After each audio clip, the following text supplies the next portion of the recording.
It started like any other evening. I was in the kitchen, cooking up something simple, the usual routine. My wife, Melissa, was sitting at the table, scrolling on her phone. Our daughter, Emily, 17 years old, had just come home from school, barely acknowledging me as she disappeared into her room. Typical teenage behavior. No big deal. Melissa looked up, her eyes catching mine. "We need to talk." There it was. Those 4 dreaded words no husband ever wants to hear. I put the spatula down, my stomach already sinking. "What's going on?" I asked, trying to keep my voice steady. She took a deep breath, her eyes darting to the living room, where Emily's door was still cracked open. "I've been thinking a lot, and I've come to a decision. I want to spend a year with someone else." The words hit me like a truck. "A year?" I stared at her, my brain not processing what she was saying. "Someone else?" I repeated, dumbfounded. "His name's Brad." She said it casually, like she was telling me she'd picked up a new hobby, not talking about shattering everything we'd built over 20 years of marriage. "We went to college together, and we've been talking recently. I think I owe it to myself to see what could have been. He's,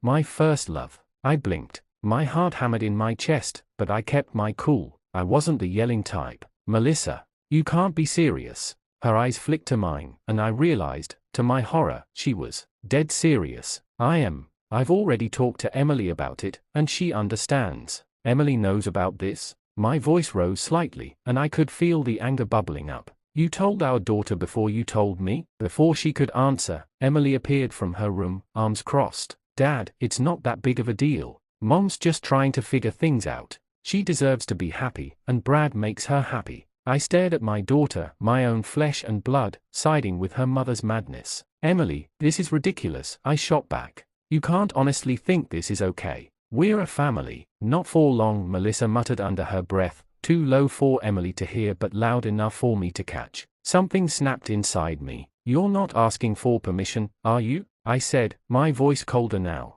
"You're telling me this is happening, and I just have to deal with it." Melissa straightened in her chair, as if she'd finally come to the point she was trying to make all along. "I've made up my mind, but I wanted to be honest with you. I'll be gone for a year. You can keep the house, and I'll take care of Emily. After the year, I'll know if I want to stay with Brad or come back to you." "Come back to me?" I almost laughed out loud. This wasn't just insane, it was insulting. She had the audacity to act like I was some option on a shelf she could return to if things didn't work out with her college flame. I gripped the counter, knuckles white. My mind raced, but one thing became clear: I wasn't going to be the fool in her twisted game. I glanced at Emily. She looked defiant, standing by her mother's side like a soldier ready to go to war. She had no idea what was coming. "Fine," I said, keeping my voice calm, controlled. Melissa's eyes flickered with surprise. She expected a fight, a breakdown, something dramatic, but I wasn't going to give her the satisfaction. "Fine," she repeated, raising an eyebrow. "Yeah, fine," I said, turning back to the stove and flipping the chicken I had almost forgotten about. "You want a year with Brad? Go ahead, but I'm going to need some time to think about how I feel about all this. In fact, why don't you take Emily with you while you're at it? You two seem to have it all figured out." Emily's jaw dropped. "What? No, Dad, I need to stay here for school. I have friends, my life's here." I shrugged, as casual as I could manage. "If you're backing your mother in this, then you're clearly on her side. Maybe you should be with her. After all, she's the one who needs your support right now." Melissa looked like she wanted to say something, but for once, she was silent. I didn't care anymore. The anger I felt wasn't the screaming kind, it was the cold, calculating kind. Melissa wanted a year to figure things out. Fine, but I was already planning my revenge. I wasn't going to sit around and be her backup plan. No, I was going to make sure that when she came crawling back, there wouldn't be anything left for her to come back to.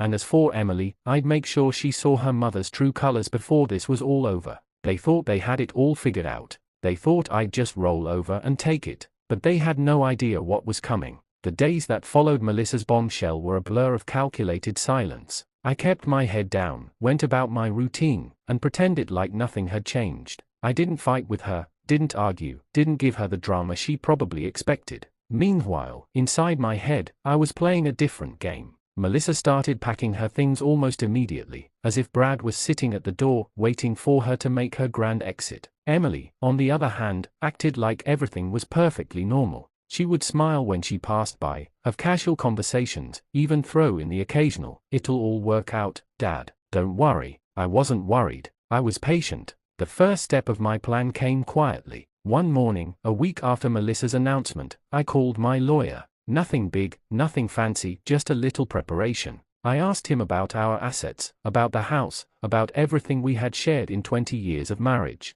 His response was as cold and calculated as I hoped. If she leaves voluntarily, you have the upper hand. She can't claim abandonment, and if she's spending time with this Brad guy, well, that's going to help your case in any custody or divorce battle. Good to know. The next step was subtle but satisfying. I started quietly moving some money around, nothing illegal, just shifting things into accounts Melissa wouldn't have easy access to. She had always trusted me to handle our finances, and it was a trust I intended to use to my advantage. I wasn't about to let her walk away with everything we'd built, and I damn sure wasn't going to let her fund her fantasy year with Brad on my dime. But the real genius of my plan wasn't in the money. No, it was in how I was going to make her year of freedom the worst experience of her life. Melissa had never been good with the little details. She thrived on big emotions, on dramatic gestures. Brad had probably sent her some romantic email or told her about his regret-filled dreams, and now she was off chasing those old feelings. But I knew how to work behind the scenes, unnoticed.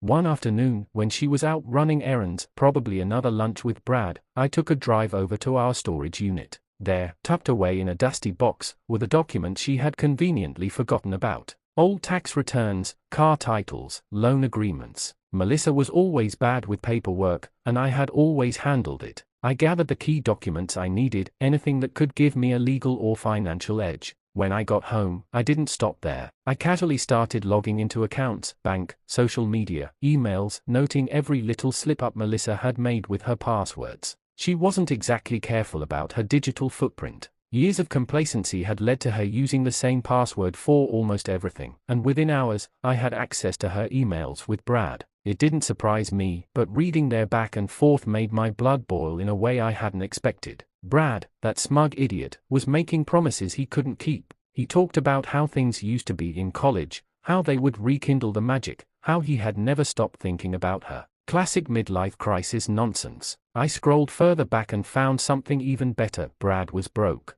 He had lost his job 6 months ago and had been living off some temp work since then. Melissa was leaving her stable life, our stable life, for a guy who couldn't even afford to pay for her dinner without borrowing from his credit card. The irony wasn't lost on me, but I didn't stop at emails. I needed to lay the groundwork for something bigger. So, I started planting seeds. Melissa's social circle was small but tight, a few close friends from her job, some old college acquaintances, and, of course, the parents from Emily's school. One night, when she was out again, no doubt with Brad, I made a few quiet calls to some of those people, pretending to be concerned about Melissa's well-being. "I'm just really worried about her," I'd say in a somber tone, carefully choosing my words. "She's been talking about needing a break, maybe even leaving for a while. I don't know, it just doesn't sound like her. Have you heard anything?" The responses were exactly what I wanted. Shock, confusion, concern. "No, she hasn't said anything about that," one of her friends replied.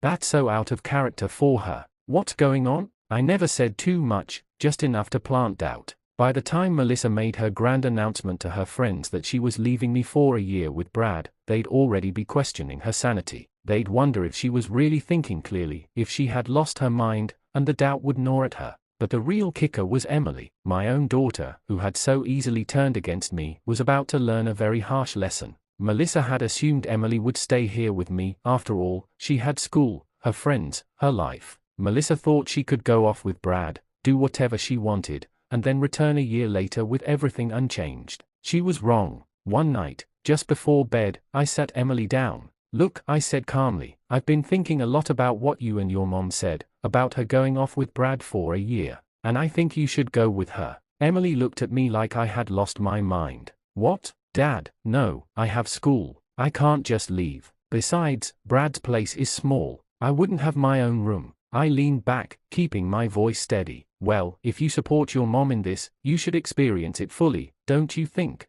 You can't be on her side and stay here, comfortable in your room, while she's off with Brad. You've got to go with her." Her face paled. "But Dad, No buts. You're either with her or you're not. And if you're with her, you go all the way. Pack your bags. Your mom leaves on Saturday, and you'll be going with her." Emily protested, of course, but I didn't budge. The more I pushed, the more she realized what she had signed up for. It wasn't fun when the consequences hit home. The night before Melissa left, Emily came to me in tears. "Dad, please, I don't want to go with them. I made a mistake. I was just trying to help Mom, but I don't want to leave you." I looked at her, coldly calculating. Part of me wanted to forgive her, to tell her it was okay, that she didn't have to go anywhere, but another part of me, the part still seething with anger, knew I had to let this play out. She had chosen her side. Now she had to live with it, just like her mother. "I'm sorry, Emily," I said, my voice cold, "but you made your choice. You're going with your mom." The look on her face was priceless. This wasn't what she had signed up for. Neither of them had any idea what was coming next.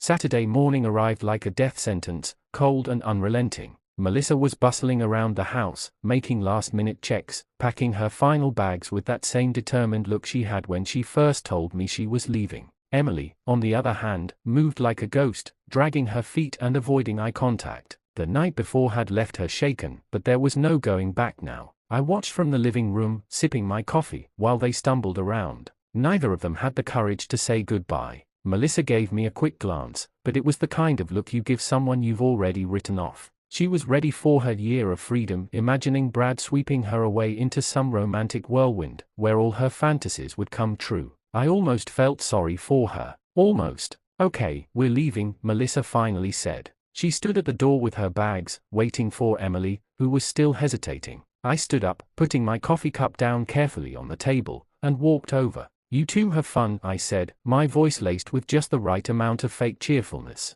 "I'm sure this will be everything you hoped for." Melissa didn't respond. Emily barely nodded. They stepped out the door, and just like that, they were gone. The house felt immediately lighter, quieter, as if the storm had passed. But in reality, the real storm was just beginning, for them, at least. The first few weeks were bliss for me, complete and utter freedom. No more passive-aggressive comments from Melissa, no more eye-rolling from Emily. I could breathe again. I used the time to finalize my plans, making sure every piece of the puzzle was perfectly in place. It didn't take long before things started unraveling on their end. I knew they would. Melissa had no idea what she was walking into with Brad, and Emily was too young to realize that her support for her mother's ridiculous decision would come back to bite her. The first crack appeared 2 weeks in. Melissa hadn't called or texted, but I received an email from Emily, short and to the point. "Dad, this sucks. Brad's place is tiny, and he's always working. I don't even have Wi-Fi. Can I come back?"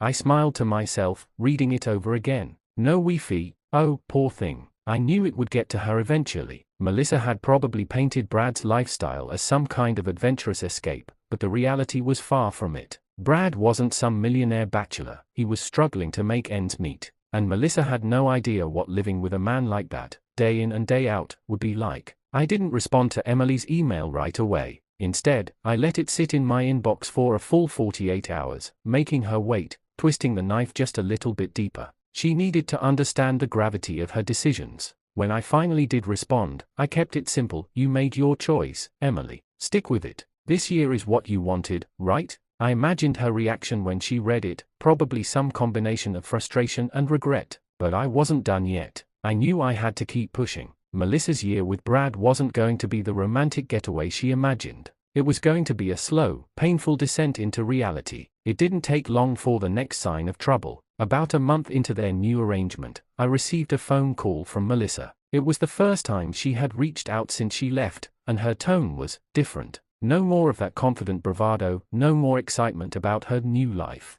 "Hey, I just wanted to check in," she started awkwardly, as if she didn't know how to talk to me anymore. "How's everything going?" I couldn't help but grin. "Everything's great here. Quiet, but nice." "How's Brad?" I asked, keeping my voice light, almost as if I didn't care about the answer. There was a long pause on the other end of the line. "He's fine," she said finally, but there was a tremor in her voice. I could tell something was off. "Oh, good. I'm sure you're having a great time," I added, leaning into the silence. She didn't respond for a few seconds, and when she did, her voice was strained. "Yeah, it's just, it's been a bit of an adjustment. Things aren't exactly how I thought they'd be." I almost laughed. Of course they weren't. Brad wasn't the guy she remembered from college. He was a washed-up, middle-aged man with no job security, no stability, and no real future. And now she was stuck with him for an entire year. Well, I'm sure you'll figure it out, I said, keeping my tone neutral. After all, this was your choice, right? Another long pause. I could practically hear her grinding her teeth on the other end. Yeah, right. We exchanged a few more pleasantries, and then she hung up. But I knew the truth. The honeymoon was over, and it had barely even started. The next few months were pure entertainment for me. I watched from the sidelines as Melissa's fantasy life with Brad crumbled piece by piece. Emily sent more emails, each one more desperate than the last. Dad, Brad's apartment is disgusting. The plumbing doesn't work half the time, and he's always tired or out with his friends. Mom is pretending everything's fine, but it's not. Please, can I come back now? I ignored most of them, only responding occasionally with the same message, you made your choice. Melissa, on the other hand, was spiraling. The phone calls became more frequent. At first, she would call to check in, pretending like everything was still fine. But soon enough, her real feelings started slipping through the cracks. One night, about 5 months into her grand adventure, she called me in a panic. John, I don't know what to do. Brad is not the same person I remember. He's been drinking a lot, and we're arguing all the time. Emily's miserable. I think I made a mistake. I sat back in my chair, feeling a sense of satisfaction wash over me. This was it, the moment I had been waiting for. Oh, a mistake, you say? I thought this was what you wanted, a year with Brad to see if your love was still real, I said, my voice dripping with sarcasm. I was wrong, okay? I was wrong. This isn't what I thought it would be. I don't know what to do anymore, she admitted, her voice cracking. It was everything I had hoped for, the moment Melissa realized she had thrown away her life for a fantasy that didn't exist. But I wasn't ready to let her off the hook just yet. Well, Melissa, you've got 7 more months left on your little sabbatical, I replied coldly. Maybe you'll figure it out by then. She didn't respond right away. When she finally did, her voice was small, almost defeated. I guess. We ended the call soon after, but I knew the damage was done. Melissa was trapped in the nightmare she had created, and there was no escape. Not yet, at least. The weeks dragged on, and Melissa's calls became more frequent, more desperate. Brad had lost his temper one night and broken a chair in their tiny apartment. Emily was refusing to talk to him, locking herself in her room 4 hours on end. The dream was dead, and now they were both living the consequences. One night, about 8 months into their year-long disaster, I got another call from Melissa. This time, her voice was different, quieter, almost broken. John, I can't do this anymore. I want to come home. I let the silence hang between us for a long time before responding. Home? Melissa, this was your idea. You said you needed a year with Brad. There are still a few months left. She started crying on the other end, but I didn't flinch. Please, John, I was wrong. I don't want to be with Brad anymore. I made a mistake. I want to come home. I leaned back, smiling to myself. Well, Melissa, I'm sure we can figure something out after your year is up. 9 months into Melissa's so-called year of freedom, and I couldn't have imagined a better outcome. The initial euphoria of their reunion had long since evaporated. Every phone call, every text from Melissa was a confession of failure, and I relished every second of it. But it wasn't just about her suffering anymore. No, that wasn't enough. I needed the finale, the grand culmination of my plan. The revenge I'd been plotting was far more elaborate than simply letting her stew in the mess she created. It was time to take back control, time to give her the reality check she never saw coming. Melissa's calls had become a nightly event by now. She would babble on about how terrible Brad had become, how Emily was stuck in a state of misery, and how she just wanted to come home. I would let her talk, pretending to listen, but in reality, I was simply letting her dig her own grave deeper and deeper. One evening, I got another call from her, but this time, there was something new in her voice. Desperation, yes, but also a hint of hope. John, I've been thinking, she started, as if what she was about to say wasn't completely predictable. I think I'm ready to end this. I want to come back home, and I want to fix things between us. I know it's been hard, but I still love you. I nearly choked on my drink. Love me? Now she loved me. After 9 months of being with Brad, now she wanted to act like none of this had ever happened. I had to stifle my laughter. Oh, Melissa, that's touching. But you know, this year was your idea. You wanted to see where things went with Brad. Are you sure you're ready to give that up? Her voice cracked. Brad's not who I thought he was. He's been distant, working all the time, and when he's not working, he's, well, drinking. It's not healthy for Emily. I want to come home, John. We can make this work, I promise. I'll do anything. Anything. That was the word I had been waiting for. Well, I'm glad you're willing to put in the effort, I replied, letting her hope rise for just a moment. But here's the thing, Melissa, I've been doing some thinking too. I've had a lot of time to reflect on what happened, and I realized something important. What's that? She asked, her voice trembling with the hope that I might forgive her. I realized that I'm better off without you. Silence. The kind of silence that weighs heavy in the air, where you can almost hear the other person's heart shattering into 1,000 pieces. What do you mean? She finally stammered. I mean exactly what I said. You left me for a man you hadn't seen in years, and you dragged our daughter into this mess. You thought you could just waltz back in here after 9 months and everything would go back to normal? You're out of your mind. But I thought, she was barely holding it together now. You thought wrong, Melissa. This wasn't a trial separation for me. This was my chance to finally see what life would be like without you constantly second-guessing me, without the emotional baggage you carried into our marriage. And you know what? It's been pretty damn good. Her breathing was ragged now, on the verge of breaking down. John, please. I made a mistake. I'll do whatever it takes to make this right. The moment had arrived. The final phase of my plan. Melissa, I don't think you understand. I've already filed for divorce. Her sobbing was immediate. No, you can't. We can still fix this. We can still be a family. I took a deep breath, enjoying the catharsis. Melissa, I gave you the chance to fix things 9 months ago. You made your choice. You chose Brad. You let Emily choose him too. Now you get to live with the consequences. The paperwork had been ready for weeks. I'd been working with my lawyer from the moment she left, making sure every angle was covered. Melissa didn't have a leg to stand on. The court would see that she had abandoned the marriage, taking Emily with her, and leaving me in the house. I would have full custody of our younger daughter, Lily, and Melissa wouldn't see a penny beyond what the court deemed necessary for child support. I made sure of it. But I wasn't done yet. There was still the matter of Emily. Melissa's reckless decision had torn our family apart, but Emily's betrayal hurt just as much. She had backed her mother without hesitation, siding with her college flame fantasy and leaving me to rot in the ruins of our marriage. For that, she needed to face the consequences too. I picked up the phone and called Emily. Hey, Dad, she answered cautiously. Is everything okay?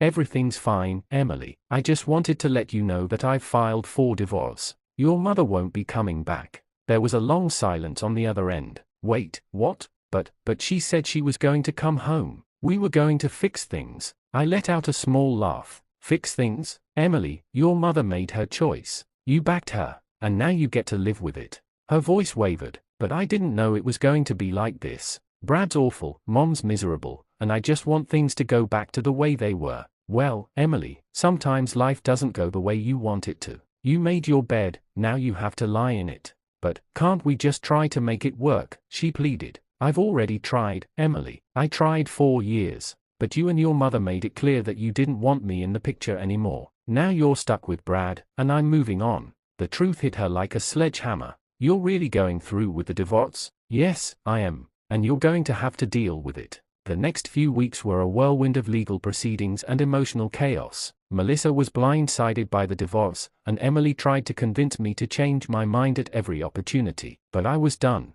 I wasn't going to be the backup plan, the safety net for their failed experiment. Melissa's year with Brad was officially over, and she had nothing to show for it. No love, no stability, no family. Just a broken relationship and a mountain of regret. But that wasn't the end of my revenge. The day of the final court hearing arrived, and Melissa showed up looking like a shell of her former self. She had lost weight, her hair was disheveled, and the confident woman who had walked out of my life 9 months ago was now a broken, defeated mess. As we sat in the courtroom, I could see the realization dawning on her face. This was real. There was no going back. When the judge finalized the divorce and awarded me full custody of Lily, I could see Melissa fighting back tears. Emily, sitting next to her, looked equally devastated. They had lost everything, and there was no one to blame but themselves. As I left the courtroom, I felt a strange sense of peace. It wasn't about revenge anymore. It was about closure. Melissa had wanted her year with Brad, and she got it.